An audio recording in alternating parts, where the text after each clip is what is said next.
All right. Hey guys, we stepped outside today to remind you that coming up on February 7th is the greatest show on grass! So we're out here in the grass to tell you about its other name, the Waste Management Phoenix Open. It's an awesome tournament. And we've got a couple tips and tricks for you guys so that you can be best prepared for when that day comes. First and foremost, I would say charge your phones. Your phone is allowed into the Phoenix Open. That's the thing. So a few years back, there were no phones allowed, but last few years, you can bring your phone. You definitely want to charge it up, though, because there's not a lot of outlets or anything else, and you're going to be there all day.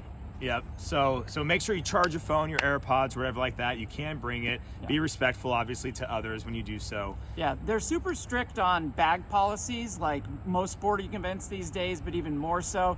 It has to be a clear bag. It can't be very big, and you're limited on a lot of the items you can bring in. So, keep it just to some personal items. There's no cash this year at any of the vendors and that, so everything has to run through, your credit card or Google Pay.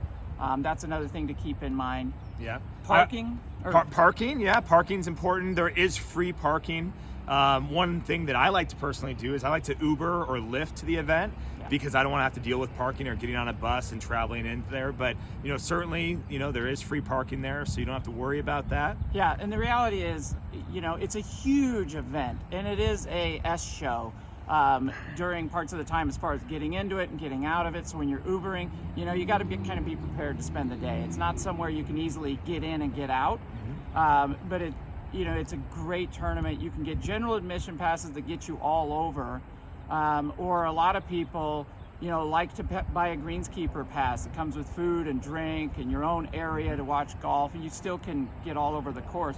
But Josh, what's one of your favorite days to go to the Open? One of my favorite days is Wednesday. I like to go on Wednesday to try and avoid the crowd. That's the Pro-Am day too. It's the Pro-Am day. It's a beautiful day. It's you don't get all the crowds, but you still get a good group of people. There's good energy there. It's a lot of fun. Yeah. You get to see the celebrities that are going and golfing with the Tour Pros. So that's an extra kind of special thing because the rest of the day, the tournament's going. It's very serious about golf.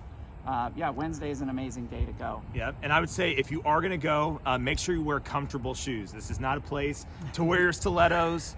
You're going to be walking a lot. Just to get to the golf course, you're walking.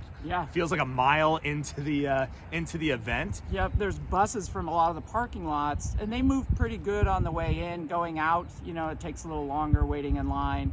Like I said, it's a big day, and then the end of the day, you get a lot of people streaming out, especially Saturday. Saturday is the biggest day at the Open.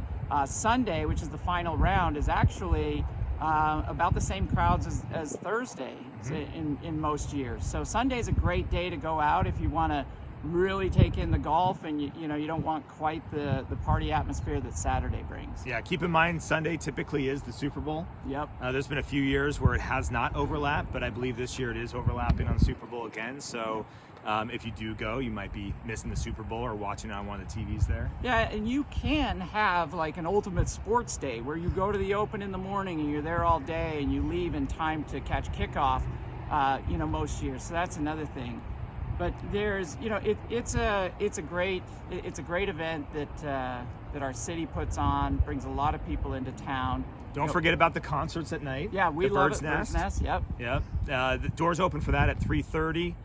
Usually the main performer goes on around 8:30 at night. So it is a longer event. Yeah. But it's a lot of fun. So if you can handle it, you can go all day to the golf tournament and then roll right into a concert at the Bird's Nest. And just, really get the full experience of the Open. If you guys have any other questions or any comments, please feel free to comment below. We'd be happy to answer those questions for you and look forward to seeing you there at the Phoenix Open.